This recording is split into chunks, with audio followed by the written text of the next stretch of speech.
I do not look at the relationship between Israel and the United States as a dependence, but more of an interdependence.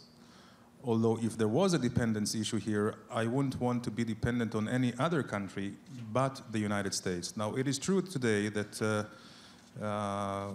with the global changes which get accelerated, no country can live alone. Globalization, I think, unites economies together and commercial interests together, technology, of course, and politically, although we see a convergence on global scale in the fields of economy and technology, we see that politically there is quite a fragmentation.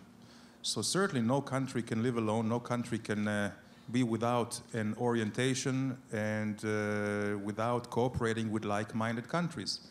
And I believe that the natural bond between Israel and the United States is just as such. It is a natural bond based on what you mentioned, Arnon, interests and values and common threats, unfortunately. But even more than that, it's an ethos that binds us all together for many years. And I think what makes the relationship within Israel and the United States so unique is the fact that it's not just a government-to-government relations, it is really a peoples-to-peoples. Israel is very proudly the largest market for the United States in the entire region of the Middle East. We buy more American and American products and services than any other country surrounding us, which also, I think, has a great weight in the relationship. So it's a multifaceted relationship. So this is why when I look into the future based on everything that we described, and although interests may vary or may change, but ideology and ethos do not. Israel. So if I look into the future, I do not see any substitute or alternative to the American presence and influence here in the Middle East and beyond.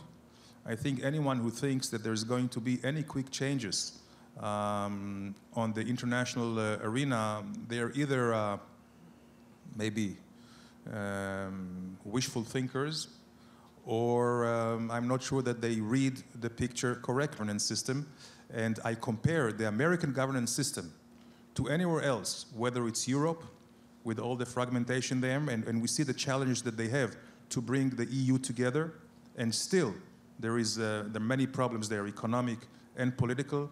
If I look at China, with the asymmetry between the economic system and the political system, or I look even at Russia, I don't think that in the foreseeable future we will see any challenge to American leadership.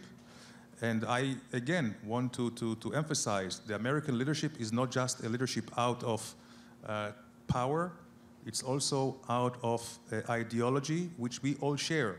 So I think that the relation is just a very, very beneficial to both.